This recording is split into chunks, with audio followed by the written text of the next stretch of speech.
सुंदरबन की जंगल में एक महान राजा रहता था और उनके साथ एक उनका बेटी रहती थी। राजा की बेटी का नाम टोनी चिड़िया थी। राजा अपनी बेटी से बहुत प्यार करता था।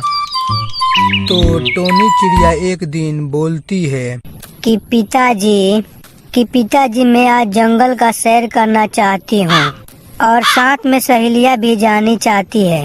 मैं जाऊँ पिताजी? तो राजा बोलता है, जाओ बेटी, पर मैं अपने सिपाहियों को तुम्हारे साथ भेजना चाहता हूँ। और वह अपने सहेलियों के साथ जंगल में घूमने चली जाती है और उनके साथ सिपाही भी चले जाते हैं। तो उनका सहेली बोलती है, टोनी, ये सिपाही तुम्हारा तो पीछा ही नहीं छोड़ रहे हैं। तो टोनी बोलती है, अरे तुम तो मेरे पिताजी को जानती हो ना।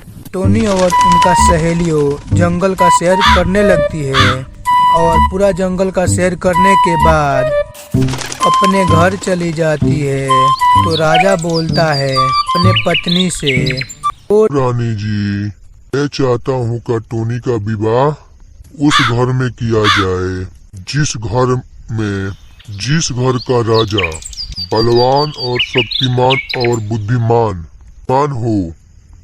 तो रानी बोलती है, जी आप सही बोल रहे हैं, मैं भी यही सोच रही थी। दूसरे दिन राजा साहब अपने सिपाहियों के साथ जंगल में घूमने के लिए चले जाते हैं, पर वहाँ उन्होंने वैसा घर नहीं मिला और वह वहाँ से उदास होकर चले आते हैं और अपने पत्नी से बोलते हैं, अरे रानी जी, टोनी के लिए तो वैसा घर ही नहीं मिला। तो राजा साहब बोलते हैं कि क्यों न एक प्रतियोगिता करवा दिया जाए और प्रचार करवा दिया जाए, और मेरी प्रतियोगिता में जो जीतेगा वह मेरी बेटी से शादी करेगा।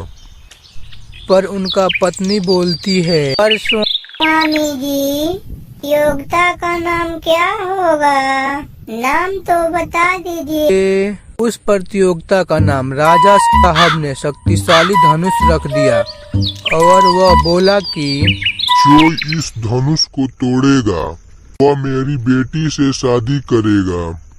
और राजा अपने नौकर को जंगल में भेजकर ढोल पिटवा देते हैं और नौकर जंगल में जाकर बोलता है, सुनो, राजा साहब ने अपने बेटी के शादी के लिए प्रतियोगिता रखा है। जो इस प्रतियोगिता में जीतेगा वह टोनी चिड़िया से शादी करेगा।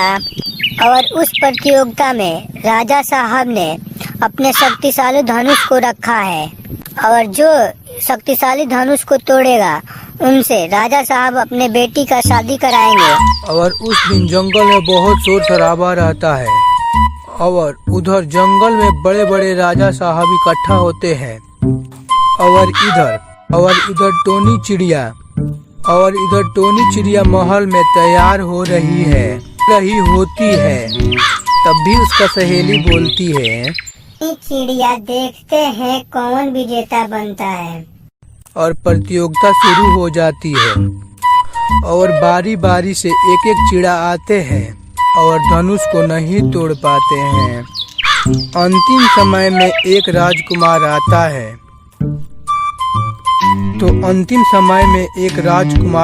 है। जो बहुत ही खूबसूरत और बलवान होता है और वह धनुष को तोड़ देता है और राजा साहब उसी चिड़ा से उसका शादी करवा देते हैं।